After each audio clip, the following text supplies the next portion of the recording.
ரயில் மற்றும் metro rail திட்டங்களில் தமிழகம் புறக்கணிக்கப்படுவதை கண்டித்து திமுக எம்பிக்கள் கூட்டத்தில் தீர்மானம் நிறைவேற்றப்பட்டது. இதனிடையே மிகப்பெரிய ஜனநாயக நாடு என்று பெருமையாக சொல்லிக்கொண்டே தமிழ்நாட்டு மக்களின் குரலை மத்திய பிஜேபி அரசு புறக்கணிப்பது சரியா என்று முதலமைச்சர் மு.க.ஸ்டாலின் கேள்வி எழுப்பியுள்ளார்.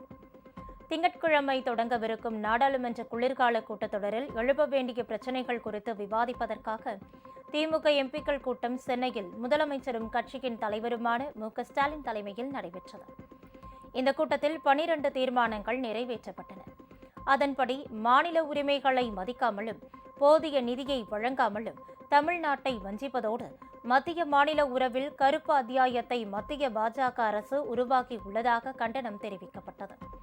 ரயில் திட்டங்களிலும் நிதி ஒதுக்கீட்டிலும் தமிழ்நாடு தொடர்ந்து புறக்கணிக்கப்படுவதற்கு கண்டனம். கோவை மதுரைக்கான மெட்ரோ ரயில் திட்டங்களுக்கு அனுமதி அளிக்க பிரதமர் நேரில் தலையிட வேண்டும். கோவை மதுரை விமான நிலைய விரிவாக்கம் மற்றும் மதுரை பன்னாட்டு விமான நிலைய திட்டத்திற்கு அனுமதி வழங்க வேண்டும். கலைஞர் பல்கலைக்கழக சட்ட முன்வடிவுக்கு குடியரசுத் தலைவர் ஒப்புதல் அளிக்கவும், ஆளுநருக்கு கால நிர்ணயம் செய்யவும் நாடாளுமன்றத்தில் குரல் எழுப்புவோம்.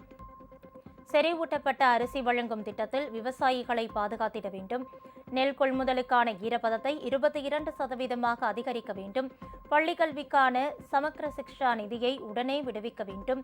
மத்திய அரசின் 4 தொழிலாளர் சட்டங்களால் தொழிலாளர்களின் உரிமை பாதிக்கப்படக்கூடாது என வலியுறுத்தியும் தீர்மானங்கள் நிறைவேற்றப்பட்டன.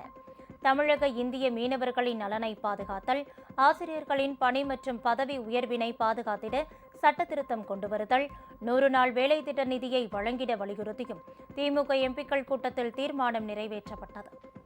இந்நிலையில் முதலமைச்சர் மு.க.ஸ்டாலின் தனது எக்ஸ் தளத்தில் அதிகமான வரி வருவாயை தரும் மாநிலமான தமிழ்நாட்டிற்கு வஞ்சனை செய்வதை மனசாட்சியுள்ள யாரும் ஏற்றுக்கொள்ள மாட்டார்கள் என்று பதிவிட்டுள்ளார்.